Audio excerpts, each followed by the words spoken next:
Welcome back to another Creative Encounter podcast episode. This is episode 23. I'm your host, Juiette, and I'm super excited to have you here. We are on YouTube, so please, if you're there, go ahead and subscribe. If you're on Spotify, please leave us a review. And if you're on Apple Podcasts, please leave us a rating. We would love to reach so many more creatives through this podcast. But today, without further ado, I want to introduce my guest, Dennis Foster. What's going on, man? Everybody, how's it going? Good to see you. I'm glad to be here. Man, this is exciting. Man, I'm so hyped to have my guy here. We actually just hung out about a month ago at this conference called SALT. So Dennis and I, we were actually in the same campus ministry called Chi Alpha, Chicago Chi Alpha Campus Ministry. So we connected back then. But you knew my wife before that, right? Yes. Yeah. So how did you meet Gabby? Which is actually really crazy. So we went to high school together, and she was a part of the choir at school. Okay. And so that's how we officially. So you both were in the choir at the same time? We were both in choir at the same time. She told me they went to the same school, but I didn't realize that you guys were in the choir. We were in choir together. I was trying to figure out who she was exactly because she was so we had two separate choirs. So we had a concert choir and a gospel choir. Yeah. And so usually the way it was is that all the people who were there just for a grade were in the concert choir, right? Yeah. But then you had all the other students who were really interested in singing and that kind of stuff in the gospel choir. Now, which one were you in? I was in both. Okay. Eventually, I was doing both. Cool. But it was interesting because Gabby was actually in the gospel choir too, and leading in the gospel choir. There were not many non-black people. Yeah, so I was gonna say she was the only light skin. So yes, absolutely, in a sea of black. Yeah, love it. So the black sea, the black. Absolutely. And so it was just who is she? Right. But it's crazy that life has kind of led us to this space of seeing each other again, at this current point, which is crazy. That is so cool. Now I remember she told me she did a solo. It was that I forget her name. Is that gospel singer, that Latina gospel singer? Was it Joanne? Rosario? Yep. Gabby. I think Gabby. Yeah, I think that's the song she said she did. Absolutely. Yeah, that's so dope for sure. But yeah, dude, so that means that you've been singing for at least about 15 years. So for you to have been in the choir in high school. So when did you officially start and really start wanting to be a vocalist? Yeah. So it's actually high school. Okay. Which is crazy. Yeah. It's a very interesting. I growing up didn't necessarily like being in front of people. Okay. I was extremely shy. You put me in front of somebody, I would literally just kind of freeze up and just not want to do anything. I didn't really start singing. I sang a little bit in probably 8th grade-ish, but it was not much. I was always doing background things or whatever, or just kind of with a choir. It was a grade, and so I was a part of it because this was what I had to do. It wasn't until high school that I kind of got to a place where I was just I actually kind of like this a little bit. But it was actually, me being a part of choir. So I was a band geek all my life. I played clarinet for about a solid 7, 8-ish years. No way. Yeah, which is crazy time. Okay, hold on. Let's pause right there real quick. Do you still play? Because a lot of people who play woodwind, brass instruments and stuff, they say they play for a while, but then you can still lose it. So yeah, you can, because I don't think I've played since high school. Actually, I wasn't a really big fan of clarinet, even though I was actually good at it. I just wasn't the biggest fan of it, and so I could have probably been somewhere playing in a symphony or something like that, but I just had no real purpose or drive to actually want to continue it and to practice on a consistent basis and that kind of thing. And so but yeah, I was actually pretty good at it, and then I switched to percussion in high school, did marching band percussion in high school and in college. So that was a thing too. But I was a band geek for a very long time. Started playing instruments around 4th grade, and then for some reason, scheduling wise, they got my schedule mixed up in high school. Okay. And so I was forced to basically take this being a choir class. Oh, wow. And so in my mind I was just I kind of don't want to take this, but okay. It's fine. We're cool. So that was God, bro. Yes, absolutely. God shifted that stuff, bro. And shout out to my teacher at the time. His name was Mr. Burwell. Really great guy. Shout out to Mr. Burwell, because first of all, he gonna need to be on one of these episodes. Absolutely. Seriously, Gabby No, keeps for telling me sure. it's like Mr. Burwell, and I see he be throwing down. So I'm calling you out. So Yes, you were creative absolutely. in music and in For the sure. kitchen. Absolutely. Because I'll be Shout like, out you Mr. Burrow. for real. That's Yes. what's up. But he was just kind of like very passionate about music. And I think with him was kind of like the first time, like once I think we did like some testing just to kind of like figure out where I was, like, you know, range wise and that kind of thing or whatever. And then like I had to do an audition for like gospel choir. And it was him who kind of like encouraged me to be like, yo, you should definitely do more with this. And I was just kind of like, no, that's not really my thing. I'm not a singer. Like, we're good. Like, everything's fine. And so I decided, you know, that eventually, you know, I would kind of like do it just because I liked it. And so got involved doing more stuff like within choir at school, but then at the same time I was in tandem doing things like at my church, and so joined the worship team and just kind of got involved there or whatever, and like started singing background. So like I felt like for me initially, like with my whole stage fright thing and me being afraid of being in front of people, I was just kind of like, at least it's in the background. So like, if I don't stand out too much, like I'll be fine. Like everything will be cool. Like I don't have to think about it too much. Like, you know, like the whole barriers that I've like placed in my mind, like just kind of go away. And so that was my reasoning for allowing myself to kind of like do this. And then as time progressed, I think when I was at church first was like when I initially like did my first solo. And it was at that point that I was just like, I don't really like this. I'm not really a fan of the idea of doing this. But like in my mind, I was just like, you know, it's not that many people, so it's not that big of a deal. We're cool. Like everything's fine. Well, like, what was great. how big was the congregation at the time? I would say somewhere around 50 to 75 people. So like, I mean, it was just like, yeah, you know, it's not that many people here. I can just like chill out and like it'll be fine, you know. And then in choir, like Mr. Burwell started like encouraging me to do like solo stuff. And then I was just like, oh, okay. Here we go again. Now everybody's parents are coming out to these concerts and all that kind of stuff or whatever. But like I enjoyed the space, and so I was just like, I'll just do it. Like, you know, I'll definitely do it. And so from that point forward, like junior, senior year, like I was just doing like, you know, solo things like left and right, like in the choir and stuff like that. And he definitely gave me a lot of space just to kind of like be open and creative and all that kind of stuff. And so it was a beautiful process as a whole. And so it really didn't get started with the whole singing journey until about 15, 16, 29 now, about to be 30, which is really scary, but also really exciting. I've literally only been singing for like somewhere around like 14-ish years or so, something like that. So in some ways, like I'm behind the curve, like with some people, but like, you know, like I've definitely grown a lot. I've learned a lot in a very short period of time. And so it's been a great journey overall. And, man, dude, I love that story because it was so many points to hit on. First of all, I love how you were saying you were doing background first. Yes. Because I see you now and where God has brought you. Yeah. And I love that. I feel like he even used that too, like how you were trying to necessarily kind of like shy away a little bit. Yeah. But when you're doing background and stuff, you could really pay attention to those parts too. Yeah, for sure. So I think he was developing that in you as well, because you know you could do lead and the harmonies, which is fire. Dennis was actually on one of my tracks a few years ago.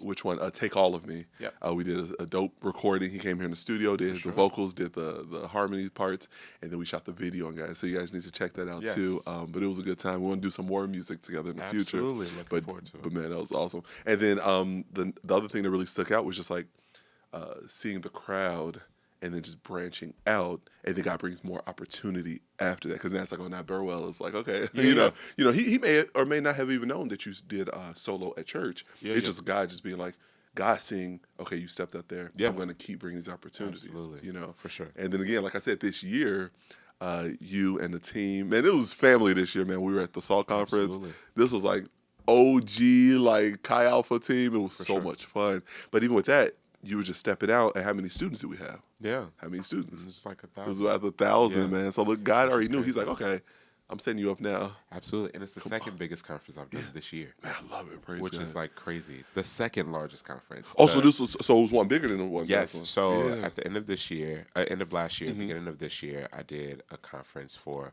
another campus ministry that I was part of called University. Yeah. And they have a conference called Urbana.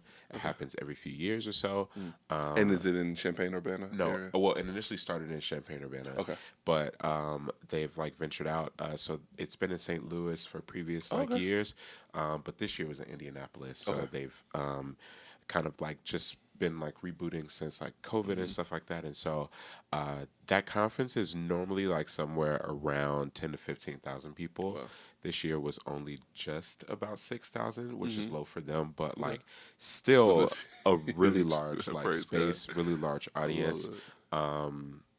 The like setup for it was like really crazy. The stage was like nuts, and so many things were happening or whatever. But like, I've been like basically with that team like most, or at least half of last year, just like rehearsing, practicing for that and stuff like that, which isn't normal for them because like they have the space to kind of like develop people a bit more or whatever. But everybody who was a part of that team were just like already super locked in, very much so aware of themselves and what they bring to the table. And so, by the time we got there, 6,000 people, it was just kind of like, as much as I want to be anxious in this moment, like I'm focused and like this is what we have to do. And so it was a beautiful thing. That's so cool, dude. It's crazy. Like even still to this day, like before going on stage to lead worship, those nerves kick in. But I think it's something that just kind of shifts. Like when you start, it's just like, yo, I'm already here. Like, what am I gonna do? You know what I'm gonna do? Like make it happen.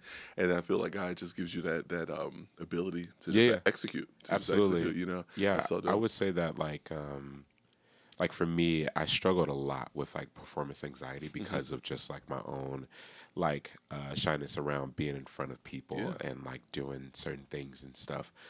So much so that I would allow it to cripple me, like whether it's like mentally or just like even like just like in the ways that I was like presenting, like, you know, in front of people. But like I've learned like over time that like I am someone who has like some level of value and that like I bring something to the table, and it's time for me to like, you know, stop operating in a space of where like I'm deficient, you know, or I'm operating in a space of deficiency, but like truly understanding that the reason that I'm in a space like this, or whether it's like, you know, the 50 to 75 people, or it's, you know, as many people as the conference 6,000, like knowing that like, I've been brought to this place for a reason. Exactly. And so therefore I need to operate as such, is something that's helped me. And it's something that I'm still figuring out, still working through. But like, as of like since last year, I think that I've gotten to a place of where I know myself so much that like as much as, and I deal with anxiety on a consistent basis, but like as much as I want to like kind of like shy back, and as much as I want to kind of like be anxious about like the things that are like placed before me that I have to do, like there's like this just like God-given focus that kind of comes in some ways, because like I know who I am and I know what I bring to the table, but most importantly, I know that God has placed these things inside of me to give back. And so, like I'm operating a lot more in a space of where I'm just like, okay, this is what I have to do. Yeah. This is crazy and extremely scary at times, but like, this is what God has placed has tasked for me to do. And so this is the work that my there's an author that says like, sometimes we as people need to do the work that our souls must have. And I think that like oftentimes music and being in spaces with music, no matter the crowd, the people, the type of music that I have to sing in that space, like it is the work that my soul must have. And so like I am now in a space of where I'm like operating a lot more confidently, because I know that this is where I'm supposed to be. I love it, man. Yeah. And that's a testimony of you overcoming that imposter syndrome. Absolutely. You know, we had some episodes ago, we talked about imposter syndrome specifically and how there's 5 different types.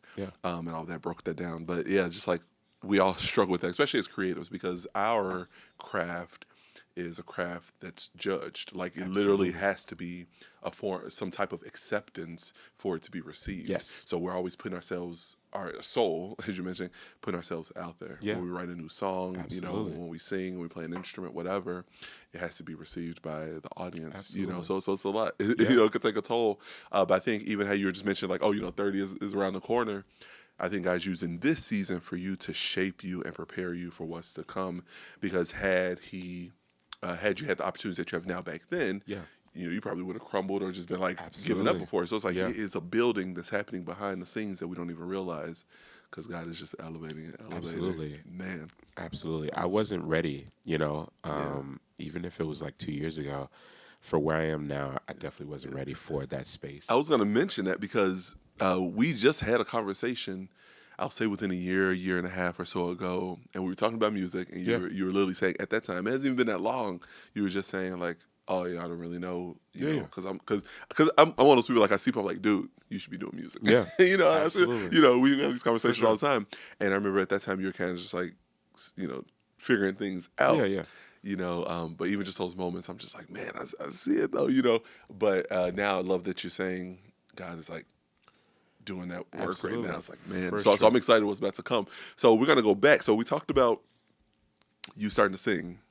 Right. Around what time did you start songwriting and composing and putting that stuff together? Like, how was that experience? I bet that was a new thing for you too. Yes. It was a very weird space. Mm-hmm. I think that like the ways that I've kind of like reasoned life before, like I was telling you that like for me, like all of these different steps have like kind of come in stages and like ways to like overcome that anxiety that I experienced. Like I was just like, well, at least I'm not doing this. Yeah. And so then it's okay. Yeah. At least I'm not doing that. Like when I was singing background, at least I'm not leading. When I was leading, at least I'm not the worship leader, Right. or directing. Like, at least I'm not writing songs. Absolutely. Like, at least I'm not writing songs or creating my own music. Like at least this doesn't have to see the light of day, But then when I got to a place of where I was songwriting, it was just kind of like, oh, okay, here we are. Yeah. Now I have to actually kind of confront like some of the things I'm dealing with. But with songwriting, I would say that I probably started somewhere around 4 to 5-ish years ago.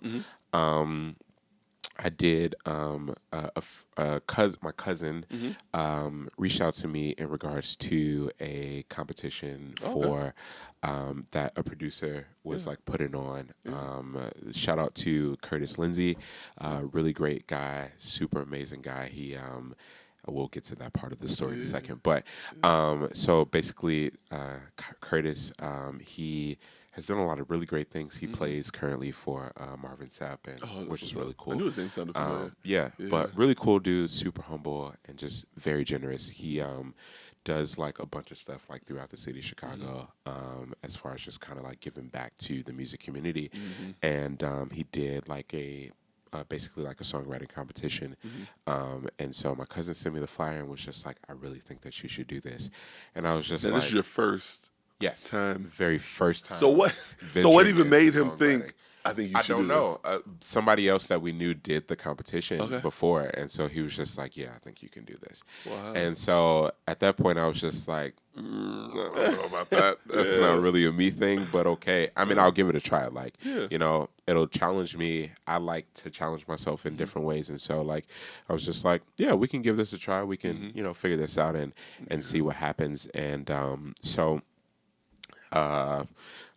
when I was like going through the process of like writing and stuff like that, it came initially like very easily. And so like for the song that I was writing, I had chorus and like the bridge or whatever. So I was just like, we're good. Like, this is the start. Like, we're okay. I think I had like probably like 3 weeks into a deadline or whatever. So I started with that. I think it was the very first day that I came up with like pretty much the idea for like the melody for the chorus and like the bridge. And so you had to come up with the lyrics and the music. I had to come up with the entire song, just put the whole song or whatever, so that like we had something together for him to kind of like work with or whatever. And that was like my entry into the competition itself. And so put together the chorus and the bridge, and then after that, like for that period of 3 weeks, I could not come up with anything else. Yeah. So I was just like, like that, absolutely, for verses and stuff, and how to kind of like bridge things. And so I was just like, yeah, we just don't have to do this anymore, you know, like, or like I can do it another time. Like at least I've gotten this far. Yeah. Good job. I pat myself on the back for the fact that I've gotten this far. We're good. Like I tried it. Yeah. It didn't work out. We're cool. What God said though? It didn't work out that way. So like I texted my cousin the day that it was due. Oh snap. Okay. And this was my plan or my ploy or my tactic to kind of make sure that like he understood that like you know, it's the day up, so there's no way you're gonna finish this. There's nothing you can do. Absolutely. So I was just like, yo, like I've been trying to write this song this entire time. I can't do it. Like it's just not gonna work. Yeah. And so he was just like, oh no, you need to do it. Like, you know, if I have to sit with you and like, you know, or whatever, like you'll do it or whatever. And so I was just like, oh, that's fine. Like I'll try to like see if I can like come up with something afterwards. Now, was it due at like midnight? Yeah, midnight. Okay. So I was just like, I'll try to see if I can come up with something. I'm feeling the stress right now. Absolutely. Try to come up with something after work or whatever. And so he was just like, okay, cool. So usually I'll go to like my church because I have keys. Yeah. Shout out to me having keys to church. but I went to the church or whatever, just kind of like sat by myself or whatever, and just kind of like played around with a bunch of ideas or whatever. Yeah. And so what was very interesting is that like as time was progressing, I think within a couple hours I was able to kind of come up with like the melody and the words to like the verses to the song. And so we worked that out, and I was just like, okay, this is good. I was able to like actually submit my piece to like Curtis, and then I was just like, boom, like it's done. I'm excited that it's over. I'm glad that we're done. But like, and part of it for me was just like, I'm just proud of myself for the fact that I did it. But like secretly on the inside, I was just like, I also hope that I did it. Of course. You know? Absolutely. But like in some ways, like for a long time, like I felt as if like it was really hard for me to allow myself to hope and like actually have dreams or whatever. So for me, it was just like, at least I did it, you know, and you know that was good enough for me. And so anyway, I submitted the song like at like 11:40, so we were just in the nick of time or whatever. Basically a couple weeks came along or whatever, and Curtis like was basically like, I'm gonna announce like the people via Facebook Live as to like who's gonna be a part of it and stuff like that. And so he announced the people on Facebook Live, and my name is not mentioned. Okay. So now I'm just like, what happened? Like how I know that I did like a good job. Like I'm just like now beating myself up about it and stuff like that. And I'm just you starting to take a little pride in it. Like my song was trash. Everything about this is trash. You know, like it was just a really this thing was rigged. Absolutely. Come to find out that I sent it to the wrong email address. No. So completely wrong email address, and I was just like, how? No. It was just like a typo or a completely different email. Completely no, it was the typo. The typo? It was a typo in the email address, and so now I'm just like, okay. And it didn't bounce back. So it's a real email, I guess. It must be a real email address, but like you know, so I was just like, okay. At least I know for sure that like it wasn't that it was an issue. It was just that he didn't see it. So literally that same year, so that particular thing that he was doing was basically like production done at a discounted rate for like people or whatever. So I was just like, well, I told my cousin about it, and he was just like, well, we'll just wait for the next time or whatever. So I was like, yeah, that's fine. So because they do it annually, he's does it like regularly. I wouldn't say annually, but like he's been doing like that kind of stuff consistently. But I think he was also straying away from that model in that format just because of the amount of work that it took. And so basically what happens is that like the fall of that year too, he comes out with another kind of like competition thing or whatever, where he decides that he's just going to do one person's song, and basically the best song submitted like kind of like is what wins. And like if you've ever seen like Sunday Best, like which is like the gospel competition, American Idol kind of feel he did that kind of like style competition. Now was it like in person? So it was in person? So it was in person. Oh snap! Okay. So this was 2017 that this happened. So 2017 happens, and like he, has this conversation towards the end of the year, and so I was just like, boom, I can just resubmit this or whatever. But in my mind at this point, like I'm thinking that like I'm not really gonna be able to kind of like compete with everybody else, like in regards to like singing, like in certain aspects. Like I think that like I've I've definitely grown a lot, and I've learned a lot, like in like my own vocal ability and that kind of thing or whatever. But like if you're looking for like a deep, like Mississippi backwoods, red dirt road kind of like church singing, you're not gonna get that from me all the time. Now wait, but was And that so- was that what they were specifically looking for? No, but Okay. that was my assumption of what they were was your looking for. okay, When I there knew we that go. this was the kind of thing that I was getting into, like I was just like, it's clear that they're looking for like somebody who has like a lot of Specific those sound. things. Yeah, Okay. specific sound, like kind of a complete package, like good music, songwriting, those kinds of like vocal like abilities. And I'm not saying that to say that I can't do stuff. It's just that like in comparison to other people, obviously like What we you do all day long. Absolutely, we compare ourselves to Yeah. so many people, and so for me, like it was just kind of like, yeah, like I'm just not that kind of person, and so like I know that they're going to be looking for this particular kind of person, but that's not going to happen, like basically for me, and so in my mind, I was just like, I'm going to submit it, and we're going to do it or whatever. This will be great for me to just challenge myself in this way, but I know that I'm not going to win this, and so I'm not really, kind of like worried about it too much, and so we get to the competition, do the competition or whatever, and so basically the way it was set up was is that like they had judges, those judges like basically picked, so there were like 10, 11 contestants as a whole.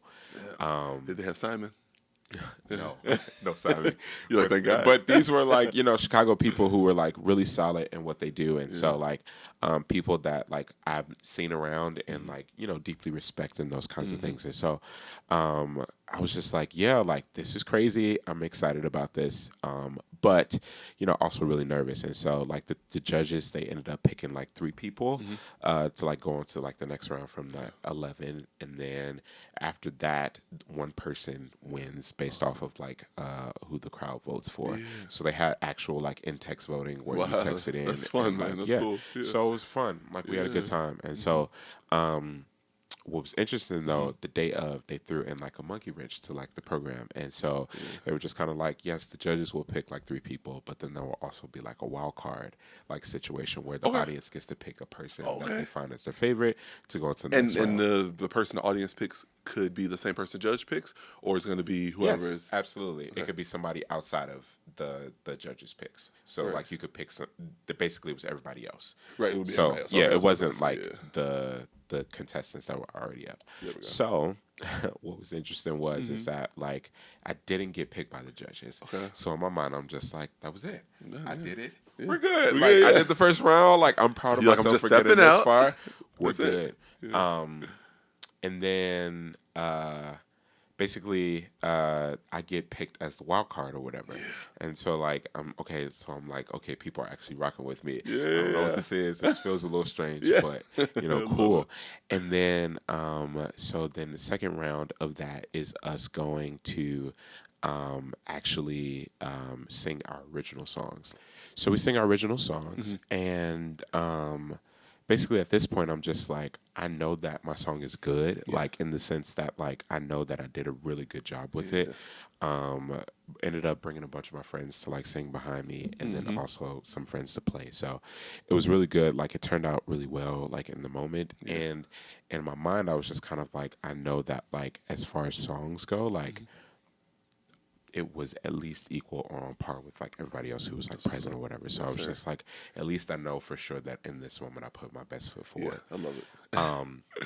What was crazy though is that but in my mind I was just like, yeah, I don't think I got this still. Like, there was one other guy. Man, dude, just keep creeping in. It's like there was so much fear and doubt, like, continues to go in. But it's like my way. You got this. It's my defense mechanism, kind of like arising and just kind of like, at least I don't get my hopes up. I don't have to like, worry about it too much. Like, if I set my expectations low, if something happens above that, we're good. Like, absolutely. Man, bro, Gabby and I talk about that all the time. Like, just kind of just being like, about everything and stuff. Yeah. Be like, no, like, still have that like excitement, like, yo, that confidence. Absolutely. Like, I think it's the confidence for thing. Sure, man. Absolutely. And so, so like they go through like the voting process again, and for the last person, the audience is like picking again, like who they decide like the winner is or whatever. I ended up getting more than half of the votes, like from that night or whatever. And I was just like, this is crazy. Like this experience, everything about this feels just kind of like really crazy to me.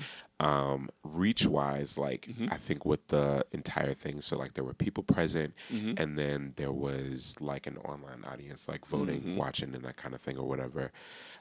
17,000 people were kind of like reached in that like space. Or not 100. No. 1,000. Yes. And I'm just like, what is this? Like, and what's happening? And this is crazy. But I didn't know that it was a thing that many people were being reached until after the fact. And so, now, did you get half of the votes of that 17? No, so it wasn't like 17,000 people who voted. It was just more so like, half of the votes. There were 17,000 people who were like watching and like present for like viewing and that kind of thing or whatever. And so, I'm not exactly sure how many votes there were. I just know that I got more than half, which I was told. And so I was just like, this is crazy. Like, this is an absolute I think the entire time I was just like super dumbfounded by the fact that like this was happening, and I couldn't believe that it was happening in this way. And so what was exciting though was that that was free production for me. Yeah. So like, whereas like if I had did the thing like back in February of that year, like I would have paid like X amount of money for it. But like this one was just like everything about it was free. Like from top to bottom production, everything about it was free. You up. Absolutely. So as we fast forward, I ended up like recording the actual song like around the springtime of 2018. Nice. What's the name of the tune? It's called Surrender, which is now out on all streaming platforms. Love it. I recorded in 2018 and then did not release it until last year, November of 2022. Yeah. So I just released it. I'm really excited about the fact that I finally put it out. I think for so long, it was also actually my first studio experience. Yeah. And so like doing like studio work at the time was just like another place of anxiety for me. And so I think I listened back over like the recording and like nitpicked so much that I was just kind of like, I don't like this. Like, and it wasn't that it was bad or anything like that. It was just that like I had convinced myself that like, you have like a perfection type of thing going on? But like also had an idea of like, I guess how I was going to go in and do things or whatever. And like in my mind, it was hard for me to separate like the studio from like being in person where you can like kind of feel things out with people and stuff. Like it just feels different, like and impersonal, and sometimes like being in the studio space. And so like I was just kind of like freeze and lock up or whatever. And there was like, I don't know, I didn't feel like guided well through the process. Not that I needed to be, but like I think it was definitely a learning point, like in a lot of ways that like I just had to learn how to overcome that particular barrier. And so released it in November of 2022, and since then, like it's just been a really great experience. Lots of positive feedback from that or whatever. But also, I'm really excited because like I feel like that was literally only a representation of where I once was in comparison to like where I am now, like musically. And so I'm excited. And it's been just a short period of time since that release. Absolutely. It's literally only been like less than 3 years like in between like the recording of that and the actual release. And God's been doing that transformative work. Absolutely. So much so that now it's like, yo, I have you out here doing this to the multitude. Sense, absolutely. So, like, for sure. And so like from that point, like I've been able to do a lot more like recording stuff. I've been able to be featured on something. Shout out to Detroit Alter. I've done some stuff with them. Also, shout out to Streetlights, the app and stuff like that. I've done some voice work with them, but like also they put out like an album, and I did some work with them on that album, which was crazy. Got to do some production, like vocally and that kind of thing, and some arranging. It was a lot of fun, like just to really, lots of different experiences that have kind of like led me to this space now. And now, like I'm in a space of where I'm like creating and like writing, just not for myself, but like for other people. And it's been just the most absolute enjoyable experience. And so I'm looking forward to just kind of like what's in store. And like possibly venturing in, well, not even possibly, but like venturing out and seeing like what it means to kind of like do more music things on a full-time basis. Exactly. And so like I'm doing, like I work a full-time job in accounting, and that's cool. I can do it well, but you're about to passion, drop that. Yeah. Absolutely. Absolutely. We about to drop that. We about to go into these giftings. Absolutely, for sure. All day, Yeah.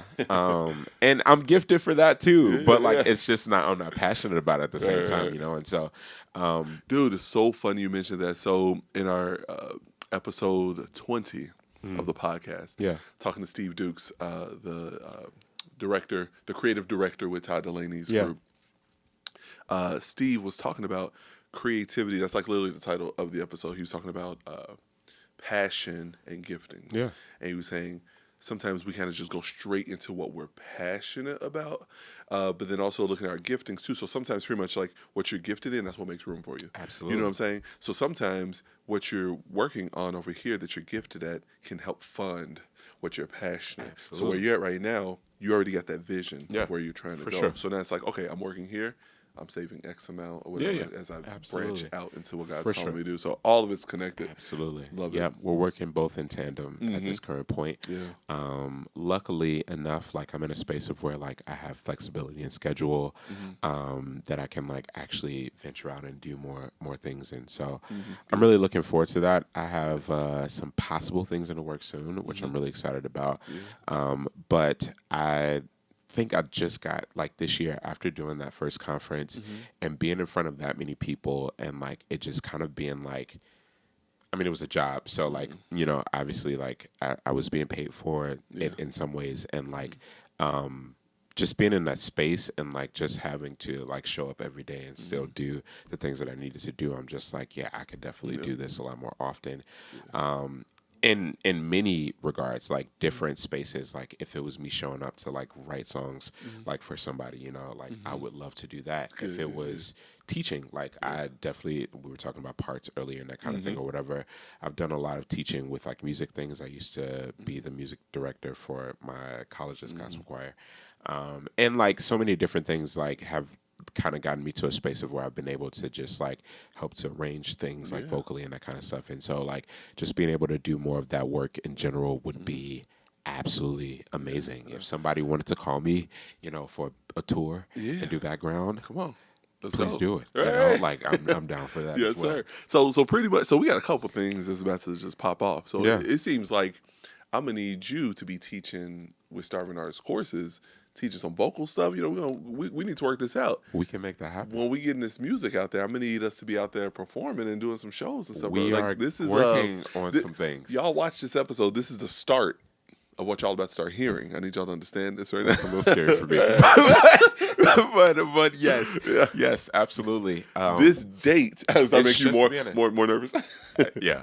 But no, it's just the beginning. I think that like, like this is like with me doing that conference and like even SALT, and then like I did another conference 2 weeks after that. And then I have another conference like in March. And so like even with like all of that, like it's gotten me to a place of where like I've been able to kind of like hope and like dream again. And not like, and do so without the fear of like falling or like failing, in certain situations. And so like it's been so long, like honestly probably since before like college, that I've felt like the space like comfortable enough to kind of like dream about like what the future looks like, and in a way that feels very imaginative. I think that like I was so much like I've been taught, and I think that we as individuals get taught so much to like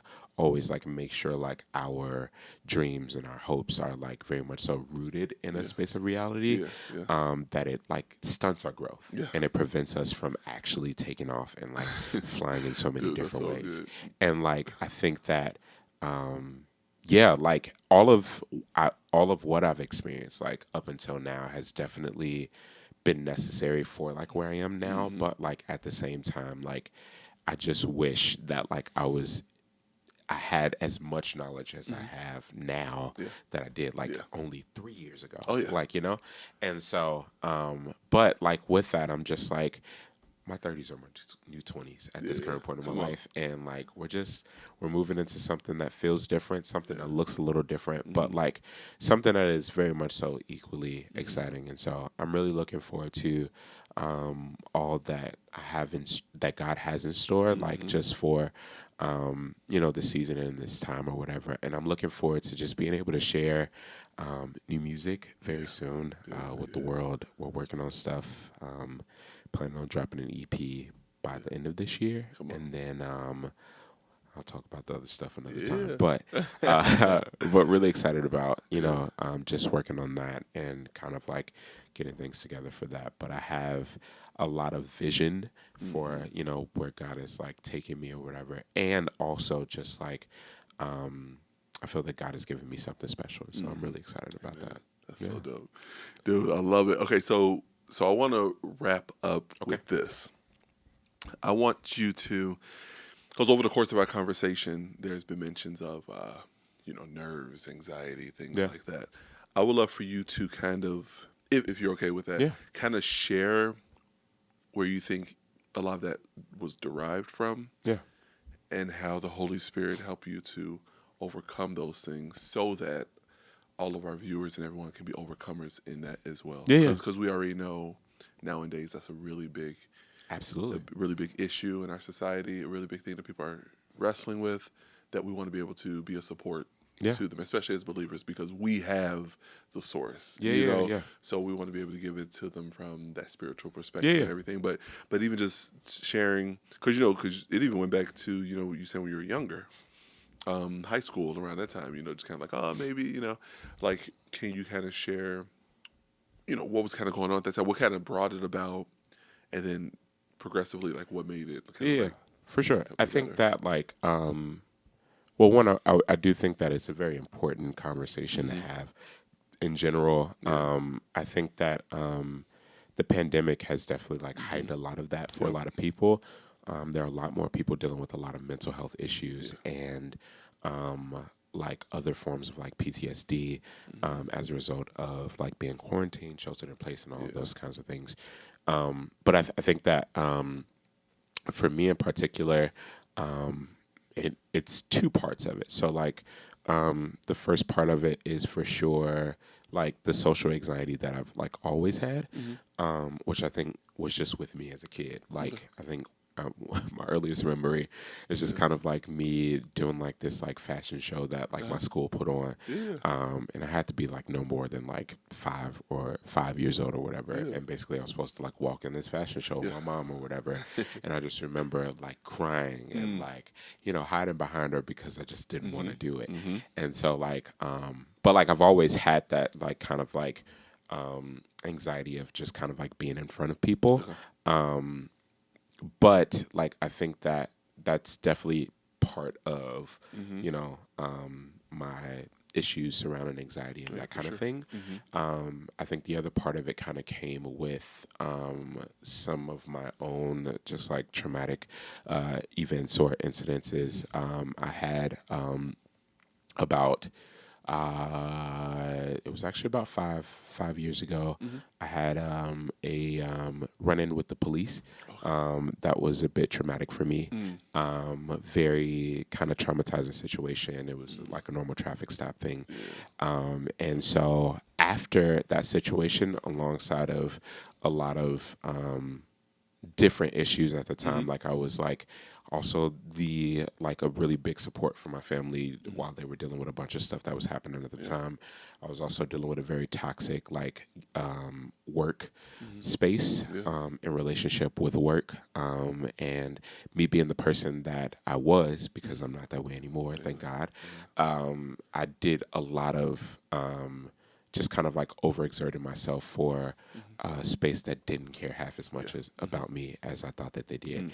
And so that was like part of it for me, and then just like other issues. I was like in a long distance relationship at the time. Having to like navigate that space was already, kind of a little difficult.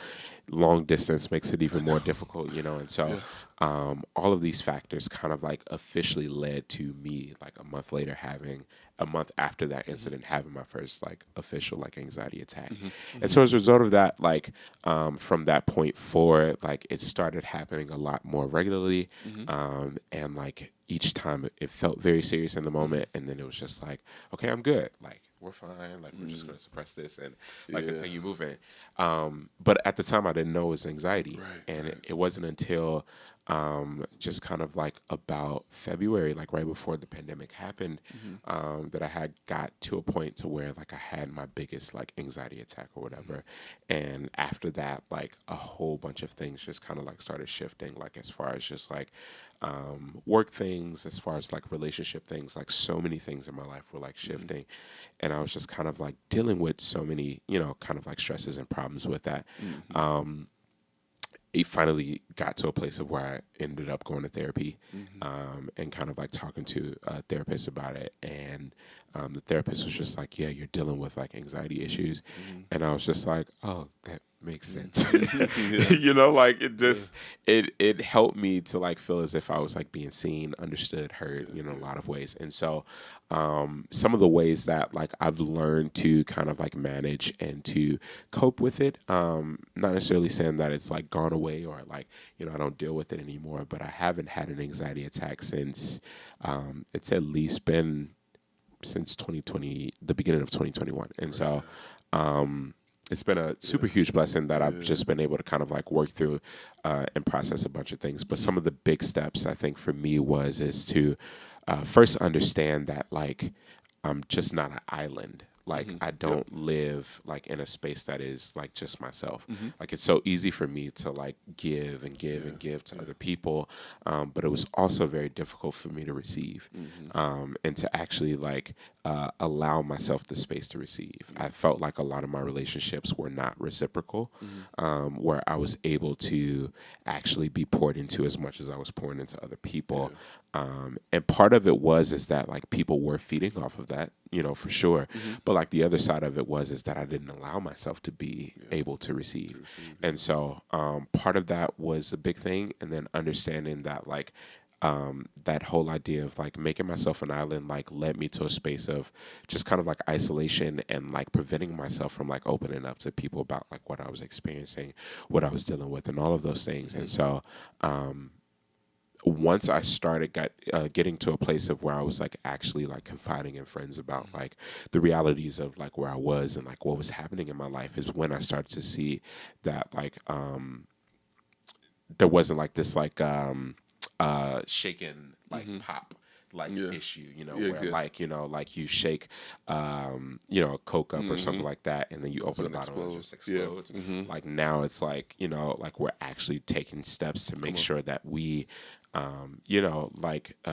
relieve some of that pressure or tension that exists, so that we can actually like function and continue on. Yes, life may become overwhelming. Yes, certain things may be a lot in the time or in the season that you're dealing with them, but like the moment that you allow people in and allow yourself to like share with them what's happening is the moment that you give your space the ability to relieve some of that pressure and the space to actually sit with the things and to find ways to like actually process and move forward.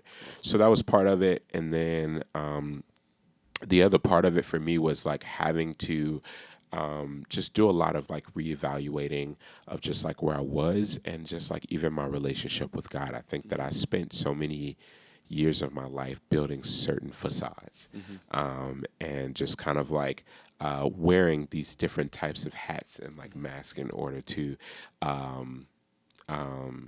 just like perform in the right ways for like particular people. We get so caught up in just like the performance aspect, especially as a creative, like, a lot of what we do is about performance, but like, it's so easy to kind of like fall into the trap of like, I need to be this particular way. And so therefore I will fake it, even if like it is to my own detriment. Like I will fake this until like it causes my ruin or my death, in so many different ways. And so and we see that so much in the creative community. Yeah, absolutely. A lot of individuals just smiling all day. For sure. Like, man, I didn't even know this individual was, let's say, like suicidal. Yeah, absolutely. Or whatever these, or anxious or struggling with this or whatever, and it just comes up and stuff. You never know. That's why I love how you mentioned they kind of put themselves as an island. Yeah. And you look up, you're like, man, you got people around you, wife, kids, family, church leaders, whatever, to support you. And man, when you just get trapped and isolated, it's a scary place. Yeah. The truth of the matter is that no one ever gets out of this life unscathed, but like we have people who are able to kind of like help us to heal, to help us to grow. It's about surrounding yourself with the right people, but it's also about making sure you're allowed those right people to come in and actually be healing for you, like, in those particular spaces in your lives. But like, I think that like I had to do a lot of like reality checks, like in relation to just like the ways that I thought about myself, but like also my relationship with God, and like the ways that I pretended, that, things were a particular way, and God is just like, I already know that this is fake. So why are you pretending that like I don't know that this is fake? And so like I was just like, oh, yes, I've like convinced myself that this is real, even though it's fake, and everybody else knows that it's fake, And so it's just like, it was just a crazy situation. But like, I think that like, I think part of it is like recognizing that we as individuals have to learn to just be and to breathe, like, and to give ourselves grace as well. I think that was such a big point of issue for me is that like I felt like I needed to be perfect at all times, not recognizing that there's no way that I could possibly do that. And so once I got to a place of understanding that like perfection isn't necessarily something that like I will obtain, at least in this lifetime, like the goal is to make sure that we're doing the best that we can, and to allow ourselves grace for the moments that we mess up, and take steps to kind of like remedy the things that we need to in the future. Those are some of the big things that have kind of like helped me to just heal a lot of the struggles that like I've had like in relation to anxiety as a whole. Man, that's good, dude. Yeah. Man, bro, thank you so much for that. I feel like that's going to really bless our community of viewers and everything as they venture out and branch out and have those moments of just like, I'm just going to kind of, chill back here. Yeah. And God's kind of pulling you up, as he continues to do that. Just really just stay close to him. Stay close to a network of people who support you, and it's going to flow. And we're seeing that in Dennis's life, man. It's just like the work that God is doing. I'm excited for what's to come. Yes. I'm really excited about collaborating. Like, I'm dead serious. Like, when I say, absolutely, like, I'm dead serious. Like, we got a lot of stuff shifting around and stuff. We're really just focusing and zeroing in on our music. The whole process. I talk about this a lot on the show, but just like eliminating other things to really just zero in. That's the big thing, because as creators, we can be all over the place. And I think that's been me. We talk about 20s, doing a bunch of stuff. And now here in my 30s, God is really making sure it's like, these are the few things right here I really need you to zero in on. Absolutely. And we're just jumping all in and stuff. So, man, I would love to have you a part of that, and just to be a part of what you're doing too, man. I would love that. Yeah, definitely, man. For sure. It's awesome. Absolutely. Awesome. So, guys, check out Dennis. All of the links that we talked about are going to be in the description below. Sure. Yes. And please remember, Creative Encounter is a nonprofit. So this is the outreach component of Juiette Z-Pain Music. So please, if you want to partner with us monthly, we would love for you to be a part of this team. So we do the podcast, do the monthly events. I would love to have you at one of the shows when we get it back kicking. Absolutely. So we're going to be back popping off in May. That's the plan, back in person. So we love for you guys to come out too. But please just support, be a part of this team. Subscribe, review, follow, leave a rating, all of that good stuff. But guys, thank you so much for tuning in, and we will see you next time.